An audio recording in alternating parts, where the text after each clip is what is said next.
know that. That's what I want to know. That's what you want to know. That's why we're here. We want to tell people that we found the truth. Okay.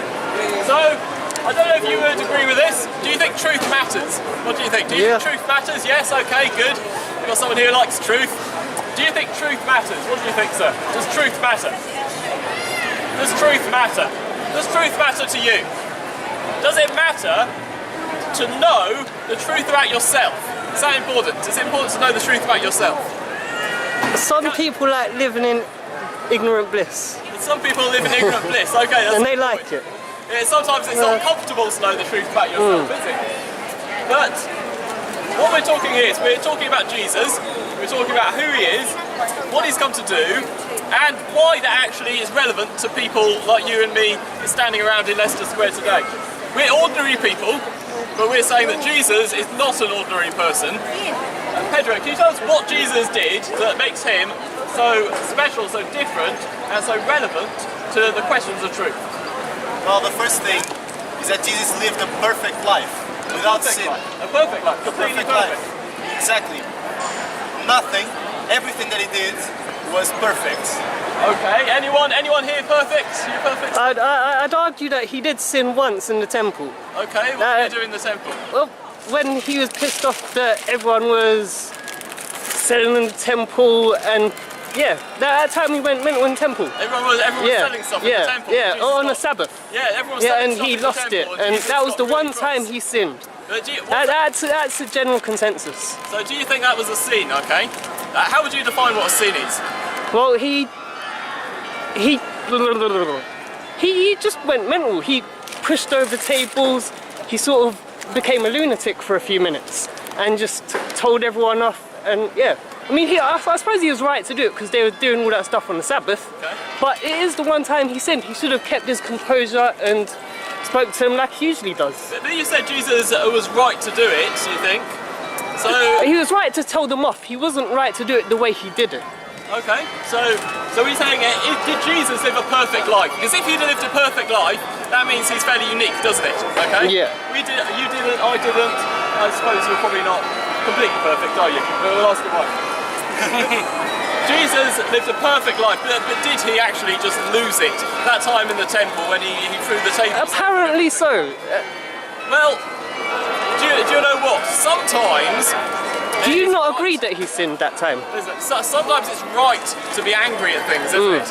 When you see injustice, when you see unfairness, when you see things happening that really shouldn't, it's right to be angry and it's right to deal with that.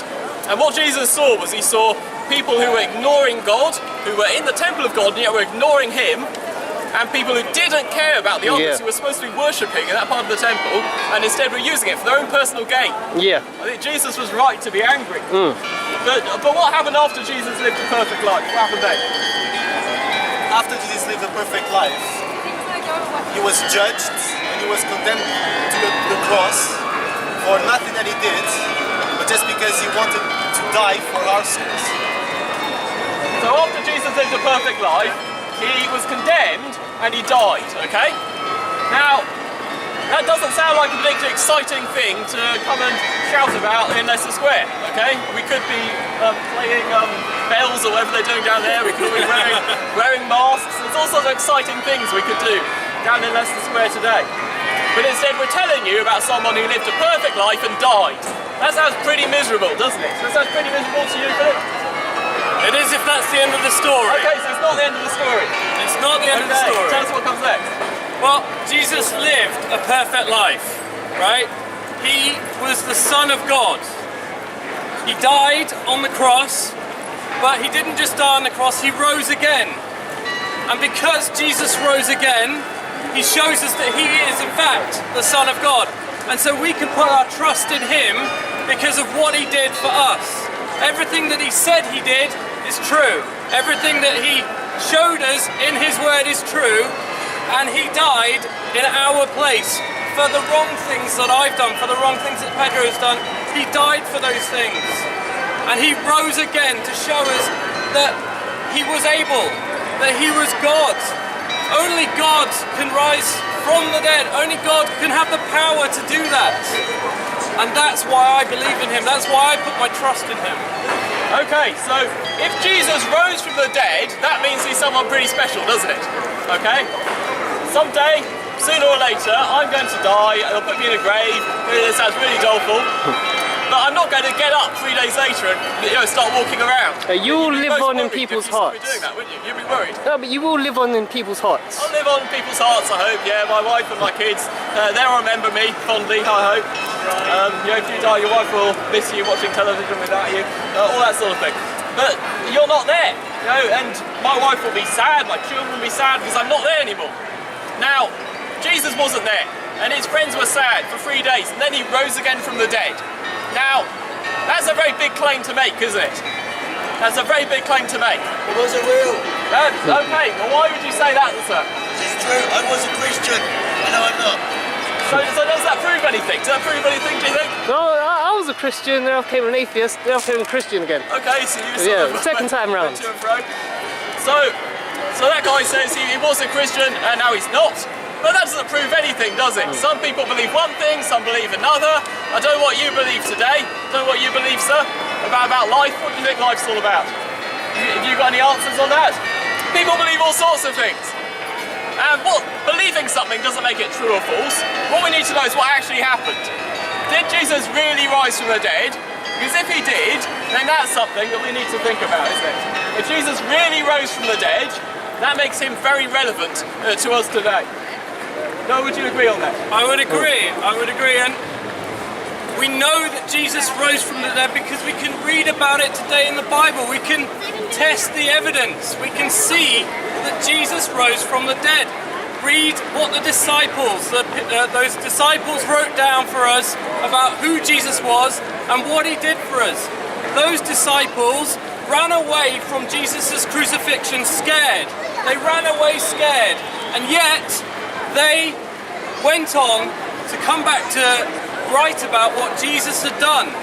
If I was following someone and they died and they didn't come back to life again, I would go away and get on with my own job.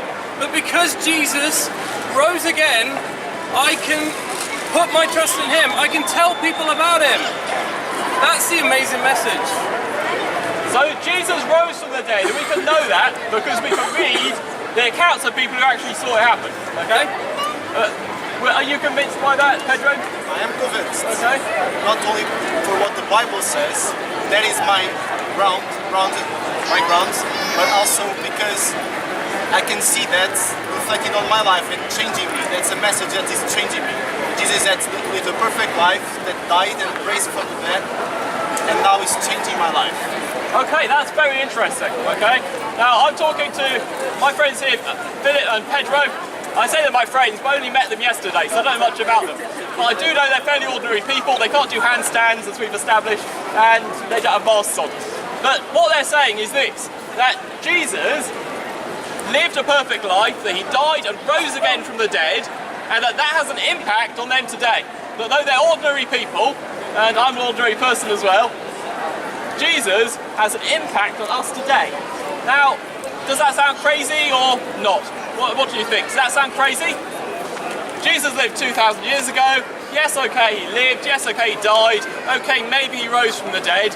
But how does that impact you? You personally. How does that impact you personally? How does it impact me? Charity through communities. Charity through communities.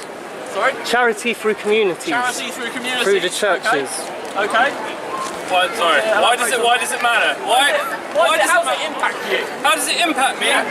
Well, I know that God made me. I know that he loves me. And I know that he has taken the punishment for my sin. He's taken all those wrong things, all the things that I did, the rebellion that I had in this life. He took them on himself in Jesus on the cross. He died, he rose again, and I can trust in him. I can have a relationship with God. God is the God of creation. He's the God who came into this world. He died, he rose again. We can trust him with our lives. I cannot, my own sin, the wrong things that I've done, I cannot make my life better or do anything good that would mean that I would be able to have a relationship with God. Only that God came and died on that cross so that I could have a relationship with God again.